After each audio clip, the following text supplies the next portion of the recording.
আসসালামাইকুম beaten cooking রেসিপিতে সকলকে স্বাগতম জানাচ্ছি বন্ধুরা। আজকে আমি একটু অত্যন্ত জনপ্রিয় একটা খাবার, গ্রামের একটা খাবার মাসকলাইয়ের ডাল রান্না করে দেখাবো মাছের মাথা দিয়ে আপনাদেরকে। সেজন্য এখানে আমি 2 লিটারের মতো পানি দিয়েছি হাঁড়িতে। এবার আমি এখানে মাসকলাইটাকে আমি গুঁড়ো করে নিয়েছি। মাসকলাইটার গুঁড়োটা দিয়ে দিচ্ছি, এখানে আমি অ্যাড করে দিচ্ছি পানিতে।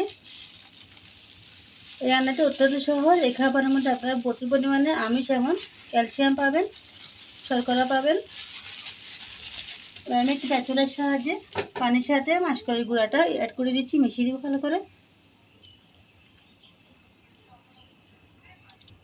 বন্ধুরা, পানির সাথে আমি মাসকলাইয়ের ডালটি মিশিয়ে নিয়েছি। এই মাসকলাইয়ের ডালের সাথে একটি মশলা ছিল, সব ধরনের মশলা এখানে দেওয়া আছে, কোনো কিছু আর আপনাকে অ্যাড করতে হবে না। এই মশলাটি আমি অ্যাড করে দিচ্ছি এখানে। এই রান্নাটি করা অত্যন্ত সহজ। যে সকল আপুরা কখনো মাসকলাইয়ের ডাল রান্না করেনি তারাও আমার রেসিপিটা দেখে সহজে রান্না করতে পারবেন। এবার আমি এখানে দিয়ে দিচ্ছি কিছু সবজি দিয়ে দেবো। এখানে আমি পেঁয়াজ কুচি করে নিয়েছি, বড় সাইজের একটা পেঁয়াজ কুচি নিয়েছি, দিয়ে দিচ্ছি পেঁয়াজ কুচি। আর একটু রসুন কুচি করে নিয়েছি, তাও দিয়ে দিচ্ছি।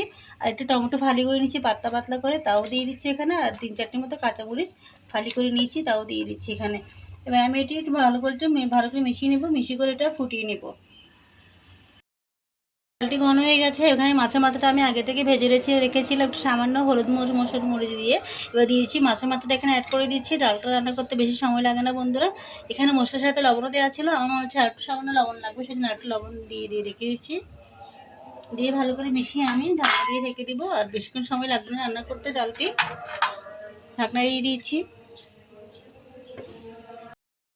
ডালটি রান্না হয়ে গেছে, একটু ধনেপাতা দিয়ে দিচ্ছি। ধনেপাতা দিয়ে আমি আপনাদেরকে পরিবেশনে দেখিয়ে দিব আমি। বন্ধুরা, ঝটপট তৈরি হয়ে গেলো আজকে আমার মাসকলাইয়ের ডাল। এর রান্নাটি অত্যন্ত মজাদার আর রান্না করতেও খুব সহজ লাগে আর পুষ্টিকর। ছোটো বড়ো সকলে খুব পছন্দ করবে। এটি গরম ভাত বা পোলাওয়ের সাথে আপনারা খেতে পারবেন। তো বন্ধুরা, ভিডিও যদি ভালো লাগে থাকে একটা লাইক দিবেন, কমেন্টসে জানাবেন কেমন হয়েছে। যারা এখন আমার চ্যানেল নতুন রয়েছেন, চ্যানেলটি সাবস্ক্রাইব করেন না, আপনাদের কাছে রিকোয়েস্ট রইল চ্যানেলটি সাবস্ক্রাইব করে দিবেন। পাশে থাকা বেল আইকনে ক্লিক করবেন, নতুন ভিডিওগুলো আপনাদের নোটিফিকেশন চলে আসে।